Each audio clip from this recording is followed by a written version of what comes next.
I still remember the sound of the rain that night. It wasn't just water falling from the sky, it was like the world was crying with me. My father stood at the doorway with a suitcase in his hand. His eyes were tired, his voice distant. He looked at me, then at the woman standing behind him, her red lipstick glowing under the light. "Layla," he said, "I'm not leaving you. I just need some time." But we both knew that wasn't true. That woman, his new wife, smiled faintly as if she had already won. I was only 17, still in school, and suddenly, I lost the only parent I had left. My mother had died when I was 10. Since then, Dad was my world. He used to braid my hair before school, teach me math, and tell me stories about strength. But that night, he chose her over me. He didn't even turn around when I said, "Dad, what about me?" After he left, the house felt like a stranger's place. Every wall echoed his laughter, but he wasn't there. The food lost its taste. The nights lost their peace. My neighbor, Aunt Mary, would bring me food sometimes. She'd say softly, "He'll come back, honey. Fathers always do." But he didn't. Weeks passed, then months. I sent him messages, left voicemails, even mailed letters, no reply. Then one day, I got a wedding invitation in the mail. His name was printed next to hers. He didn't even invite me.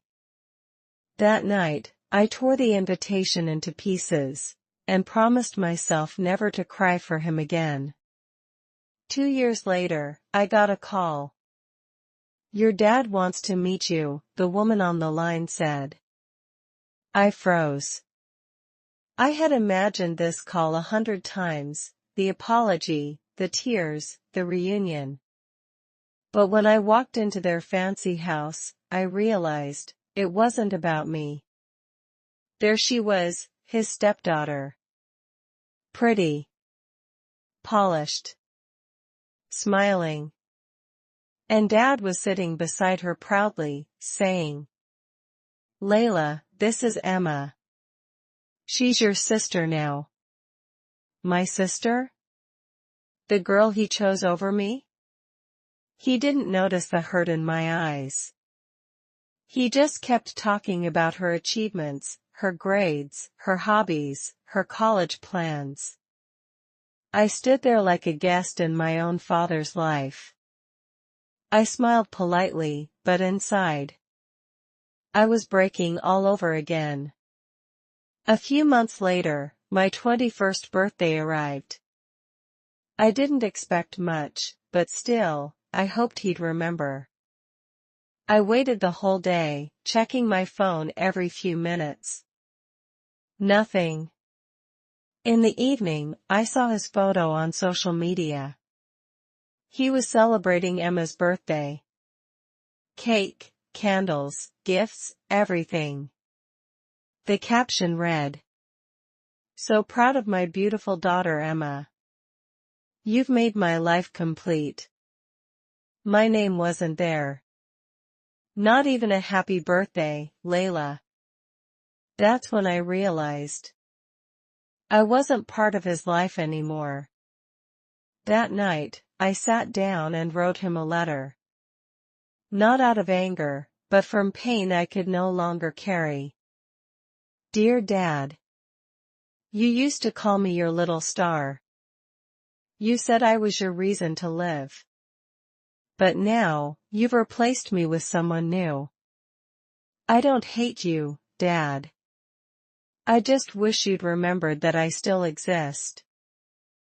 I sealed the letter, but I never mailed it. Some words, I realized, are meant to stay inside the heart. Sometimes silence hurts more than words ever could. I moved to another city for college. At first, every day felt heavy. But slowly, I started healing. I got a job at a small bookstore, met kind people, and learned to smile again. Books became my therapy, words my safe place. Whenever I missed him, I'd look up at the stars and whisper, "You once called me your little star, Dad. I still shine, even without you." But fate wasn't done with me yet. One rainy morning, I got a call from an unknown number. "Is this Layla?" the nurse asked. "Yes. Your father's been in an accident. He's asking for you." My heart froze. I didn't think twice. I packed a bag and took the first bus home. When I reached the hospital, I saw him lying on the bed, pale, weak, tubes running through his arms. The woman and Emma were sitting quietly beside him. They both looked scared. When he saw me, tears filled his eyes. "Layla," he whispered, "I'm sorry." For the first time in years, I didn't know whether to cry or forgive. He held my hand tightly. "I thought I could build a new family," he said softly. "But in the process, I broke the only one that truly loved me." Tears rolled down my cheeks. All the pain I had hidden for years came flooding out. "I waited for you, Dad," I said. "Every birthday, every night, I waited." He cried too. "I was blind, Layla. I thought they needed me more. But I forgot, you needed me most." Emma looked at me with guilt. "I'm sorry, Layla," she said. "I never wanted to replace you." And in that moment, something inside me softened. Not everything lost needs to stay broken. Forgiveness doesn't erase pain, but it releases the heart. He didn't survive the surgery that followed.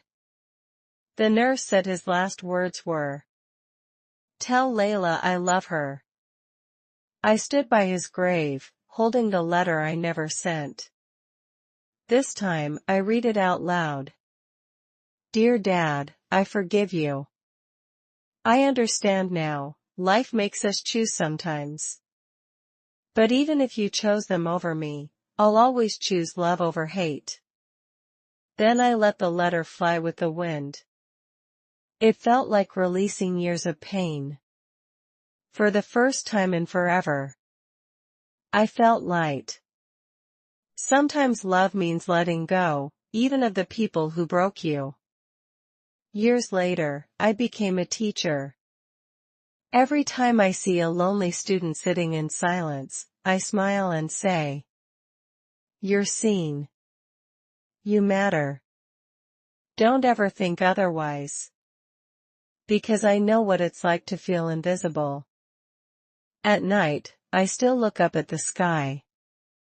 The stars remind me of my dad, and the love that once was. Yes, he chose them over me. But that choice taught me the most powerful lesson of all. Never let someone's absence dim your own light. Family is not only made by blood, it's made by love, forgiveness, and the courage to move on. Even when life breaks your heart, you have the power to rebuild it stronger than before.